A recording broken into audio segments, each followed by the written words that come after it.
welcome to today's Pet Pawcast. I'm your host, Dr. Roberta Westbrook, and you're here with us at the Campus for All Animals, the Houston SPCA. I would love to introduce you to our Pet of the Week this week, and my partner for the day, Sam. I want you to take a look at Sam and meet Sam. Sam is our Pet of the Week. He came to us because his family could no longer care for him. So Sam is looking for a new loving family. Sam is a neutered male dog. He's approximately 6 months old, and he is just really, really sweet, loves to cuddle, very well behaved, and will make someone a wonderful pet. So please consider coming on down to meet Sam and meet all the pets that we have available for adoption here at our adoption center. We're open every day from 11 a.m. to 6 p.m. and we'd be happy to help you. If you've noticed, Sam has a cute little shirt on that makes him look like Charlie Brown. And today we are talking all about Halloween and Halloween safety for our pets. So Sam is doing really well in his t-shirt, his Charlie Brown t-shirt. He seems very comfortable in it, and we're gonna give you some tips about how to make this Halloween holiday safe and fun for both you and your pets, because we love to include our pets in everything. We love to live life and to make pets part of our everyday life. So we will talk about those, and if you have any questions, please feel free to put them in our chat. What are some common known hazards that Halloween decorations can pose for pets? You know, one of the things that I love about fall, and you might love about fall too, is decorating. You decorate your home, the colors change. We have the oranges and the browns and the yellows, and everything looks so wonderful. And we often decorate our homes according to fall. And sometimes that means adding candles, different flowers, plants, maybe even potpourri. There's lots of things that we can add to our homes during this time that make our homes very comfortable, but could be hazardous to our pets. So I want to make sure that we can address some of those today. For example, if you are a bird owner, you may want to be careful about using potpourri or scented candles in your home. Sometimes those items can become toxic to the respiratory system of birds. If you have cats, the same thing. Cats may ingest or lick, especially liquid potpourri and scented candles, and this could be toxic to them as well. I brought one of my favorite scented candles, Autumn Harvest Candle, and although it smells really good, if I burn this in my home, I want to make sure that I keep it in a location that's far out of reach of my pets. I don't have any birds and I don't have cats, so this may be safe in my home if I just have a dog that is not going to be able to get a hold of this candle. So if you are burning scented candles, just keep them out of reach of your pets. How can pet owners create a safe zone for their pets during Halloween celebrations or trick-or-treating hours? You know, Halloween is going to be an exciting night. Usually this is when families are out walking the neighborhood, knocking on doors, gathering treats and candy, and you want to make sure that your pet can remain safe during these times. So how do you create this safe zone? How do you make sure that your pets don't become injured or somehow get nervous and succumb to some of the potential hazards associated with Halloween? Well, number one is knowing your pet really well can be the first step.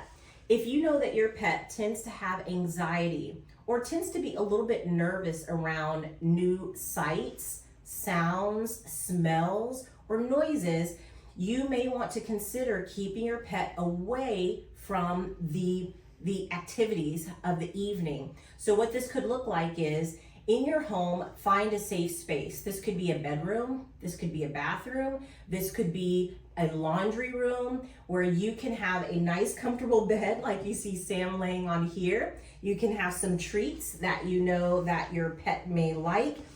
And you can even use maybe a stuffed toy. For example, a Kong that's stuffed with peanut butter or frozen fruit. That can keep your pet busy and keep them calm while you are enjoying the festivities. So make sure that you can find a place in your home that you can separate your pet throughout the night. So this is especially if your pet is nervous. Now, if you have a very friendly, a very social pet that you know doesn't really get spooked by much, you may be safe having your pet experience the activities of the night with you. So they may be able to sit on your couch with you, your living room with you, and go to the door with you if you have visitors. Just beware that in these cases, when there are new people coming to the home that look different, that have costumes on, and sometimes those costumes are very scary, that your dog can behave differently. So if you're unsure if your pet is one that's going to be nervous on Halloween, it may just be safer to keep your pet away from all of the festivities. Should pet owners avoid leaving pets outside during Halloween, even if it's just in the backyard? Yes, it is best to avoid leaving your pet outdoors. You may have a pet that stays outdoors during a lot of the day, or maybe even sometimes into the evening. This may be a good time for you to bring your pet indoors, or maybe bring your pet at least into a garage. And the reason is, again, there's lots of new people, sights, sounds that are going to be going on in the neighborhood, and you don't want your pet to get nervous, and you don't want them to try to escape. Oftentimes what pets will do when they're scared is try to get as far away from the sight or sound as possible. This could mean that dogs try to scale fences. This could mean that they try to just break through fences. This could mean that they dig a hole underneath a fence and get out. You don't want this to happen during these Halloween holidays. And so bringing your pet inside where it's safe and they don't have to experience some of these heightened activities can actually be safer for you and your pets and help you have a fun day. Are there any specific types of Halloween decorations that are particularly dangerous for pets? You know, a lot of Halloween decorations, like the cobwebs that are very stringy, can be particularly dangerous to animals like cats, because cats love to play with and chew on things that dangle. So I would be careful, especially if you have a cat, that if you have any string or cobwebs or anything that's draping, that you pay close attention to your cat, or don't have those types of decorations around. Sam seems to be loving his little Charlie Brown costume. Yeah, you're doing great. How do you tell if a pet is comfortable or uncomfortable in their Halloween costume? You know, Sam is a great example here. So he seems very comfortable in his costume. It's a nice, well-fitting t-shirt that doesn't constrict him. Things that you want to be aware of if you want your pet to wear a costume is you don't want the costume to be restrictive in any way. Some costumes can be so tight that your pet may not be able to move in a normal fashion. Some costumes may fit in a way that they can't see if the costume includes a mask or a hat that's going to be on their head. Sometimes it can affect their vision or the way that they hold their head. Other costumes may occlude their nose or mouth that could affect their breathing. So you want to make sure that you have a costume that does not prevent your pet from seeing, smelling, breathing, and that's not too restrictive. Typically, you'll know if your pet's comfortable if they're relaxing nice and calmly, like we see Sam doing here. If they're walking around normally in the house with the costume on, that's another good sign. But if you see your pet experiencing what looks like stress, so if you've put the costume on and they seem stressed, maybe they're panting excessively, or they're freezing, they don't want to move at all with the costume on, or they begin to panic with the costume on, trying to run and get away from it or get out of it, this is going to be a clue that your pet's not comfortable, and you're going to want to remove the costume right away, because we want this to be a fun experience for all. Are there any signs of possibly overheating in their costumes? There certainly is a possibility that pets can overheat in the costume. Again, particularly if portions of costume obscure their mouth or nose. Ways that you can determine if your pet is safe as it relates to breathing and overheating is you want to make sure that your pet is breathing comfortably, staying active. Again, their nose and mouth is not covered. And if you notice that they're becoming lethargic, panting very heavily, hypersalivating, meaning they're expressing a lot more saliva than normal, or looking for water, then these might be signs that they're overheating. So if you're walking a lot, if you've taken your pet out with you, maybe you're out all day or you're going walking through the neighborhood on Halloween evening, this might be a good time for you to really pay attention to your pet's personality and their attitude, and make sure that they are not showing any signs of overheating. Can dogs or cats take part in the festivities and eat pumpkin safely?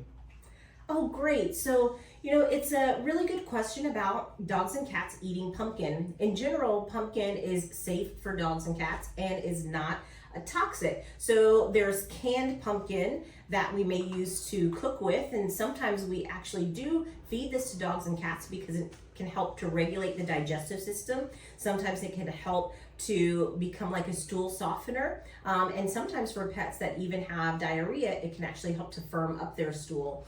And then we also have fresh pumpkin. This is a fake pumpkin, but if you have a real pumpkin at home that you have carved out and you have made very creative, and the inside of that pumpkin, the flesh of the inside of the pumpkin, pets can get into that too.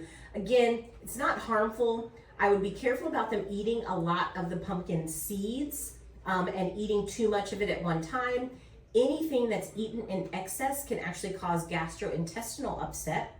You would know if your pet has gastrointestinal upset from eating excessive pumpkin if they're having vomiting or diarrhea, or maybe even not wanting to eat at all. So look for these signs after Halloween if you know that your pet has been getting into the pumpkin. Vomiting, diarrhea, or not eating at all, these could be signs that you should take your pet to the veterinarian. Are there any non-toxic candies or snacks that are safe to share with pets? I would just say it's really, a loving thing to want to be able to give treats to your pets, just like I love to feed Sam treats. It just makes me happy because I know that he is enjoying it. But when it comes to candies and foods that are for humans, I would say steer clear of them for your pets. Don't try to decipher which candies can be given to your pet and which ones shouldn't. Just don't give any to your pet. Use dog treats, special dog treats that they can look at as a treat as well, because they don't know the difference between a dog treat and candy. So they just like to enjoy getting a new delicious treat, and they don't know whether it's a delicious Twix or whether it's their normal dog treat. So I would stick to the dog treats for Halloween. How can pet owners educate their kids and guests about not feeding their pets harmful Halloween treats? This is also a very common problem when you have guests and friends over, and we all just look into the faces of these cute pets and they're begging for food and you just want to share it. Particularly kids maybe eating their candy after they've gone out trick-or-treating. They could be sitting at the house, they're dividing their candy on the couch or the coffee table, and they may be going through it. Sometimes they may even inadvertently drop pieces of candy on the floor that the dog scarfs up. It's just important that there's always supervision and trying to do a couple of things. One, if you're going to have guests over, family or friends, let them know, I have a dog or I have a cat. Please refrain from feeding them any candy or food that I don't approve. I don't want my dog or cat to get sick, and sometimes some of these candies can be toxic. So communication is always a great way, and people will appreciate it. And then remind your kids that candy can be toxic to pets. And so ask them to keep their candy away from the dog, away from the cat, keep it out of their reach, and to just be responsible. How can pet owners prepare their pets for doorbell ringing or strangers knocking during trick-or-treating? If you have a dog that loves to bark every time the door rings, then Halloween may not be the best time for you or your pet, because it can be a stressor or an anxiety trigger to have the doorbell be rung over and over. So you could do a few things. If this is going to be something that's going to stress your pet out, you may decide that this might be a holiday where you keep your pet indoors, maybe in a crate or in that safe space that you've developed in a bedroom or a bathroom with their favorite toy, a stuffed treat, and you can even drown out the sound of the doorbell with music or the television. Otherwise, you can encourage your pet. This is a good training tool to encourage your pet to redirect their focus from the doorbell to you. So if you have someone who can help you at home, when the doorbell rings, you want, and especially if you have a dog that's food motivated, you can ask them to come to you, sit, give them a treat, and when they stop barking, after a while, they may decide that every time the doorbell rings, they should come to you and sit so that they can get a treat. So it could be a good training opportunity, but if you think this is going to be a stressor for your pet, it may be a good idea just to put them in that safe space. Are there any specific scents or calming tools like pheromone sprays that can help pets stay calm during these festivities? Yes, absolutely. You can even start this in the weeks leading up to a holiday or days leading up to a holiday like Halloween. Particularly for cats, there is a pheromone spray and a plug-in that you can use called Feel Away. Feel Away is a calming pheromone that humans cannot smell, but cats can smell. And it helps to give them the feeling that they are in a stress-free environment. You can purchase Feel Away online or at your local pet store, and it may take a few days or maybe even a couple of weeks, but you can really see a relaxing effect of Feel Away. They also make a similar pheromone for dogs known as Adaptil, and this is also a pheromone that you can use for pets to help keep them calm. What are some important things to consider when adopting a pet around a busy, noisy holiday like Halloween? What are some important things to consider when adopting a pet around a holiday like Halloween? If you're adopting a pet around a holiday like Halloween, remember that it's already going to be an adjustment period for your new pet. They're going to be coming into a new home with new people and new ways of life with a new schedule. And it's important that you give them time to adjust and be patient with them. In general, for the first 3 days that you adopt a pet, they really are not themselves. They're still watching, they're still figuring everything out, and oftentimes they're just not relaxed enough to know what their true personality is going to be like in your home. Sometimes it can take up to 3 months for them to become really comfortable with your routine. So if you've adopted a new pet close to Halloween, just be prepared that on Halloween night, when you may have visitors, this could be an additional stress for them. You could consider this year taking Halloween off and keeping your porch light out, notifying neighbors that you're not going to be giving out candy. In this way, your neighbors and friends won't come to the house, and this can actually help your pet adjust more during this adoption period, and you won't have to worry about the excessive noise, the doorbell ringing, and too much candy being in the home, while they're also just trying to get used to their new environment. How important is it for pets to be microchipped, especially during a busy holiday like Halloween? Yes, it's always a good idea to make sure that your pet has proper identification. We recommend permanent identification like a microchip. A microchip is a small electronic chip that's placed in the skin, underneath the skin, usually between the shoulder blades of your dog or your cat. If your pet gets lost and finds his or her way into a shelter or a veterinary hospital, there are universal scanners that we use to scan your pet. That scanner will pick up the pet's identification number. We can use that identification number to call the microchip company and get your information to call you so that we can reunite you with your pet. It's very important that one, not only do you have a microchip or some form of identification on your pet, like a collar with your name and number, but it's also important that you keep that contact information current and up to date. If you know that your pet has a microchip, please check now. This would be the time to call the microchip company and get your phone number and address updated so that if your pet gets lost, we can get your pet back to you as soon as possible. Sometimes during Halloween, if the door is open frequently, this is an opportunity for pets, especially new pets who are already nervous in their environment. This may be opportunity for them to run out the door, and you don't want to have a tragedy like that happen on a Halloween night that could otherwise be a fun night. Do you suggest that pet owners invest in reflective collars or leashes if they're going to be outdoors? Yes, if you're going to be outdoors any day after hours, but certainly on Halloween, having a reflective vest or reflective collar or a reflective leash could be very helpful. There's going to be usually lots of people out on Halloween, and so hopefully you would be visible, but particularly if you're walking in the dark, down a dark street, always having something that's going to make it easier for people to see you and stay safe be a great idea.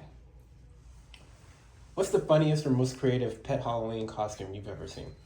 Oh, I see some really fun ones on social media all the time where the dogs have costumes on where it looks like their front legs are walking and they look like a little, a small human, and they're just really cute and really adorable. But I also have to say that I think Sam looks especially cute in his Charlie Brown suit, and so I think that's adorable as well. So whatever you decide to do with your pet this Halloween, if you decide to dress your pet up, or you just decide to have a relaxing night at home, we really, really hope that you're going to enjoy this Halloween and keep your pets safe. We thank you so much for joining us on today's Pet Podcast. I'm your host, Dr. Roberta Westbrook, and just look at this face. You gotta come meet Sam. He's so cute. We'll see you next week on the Pet Podcast. Thank you for joining us. Bye-bye.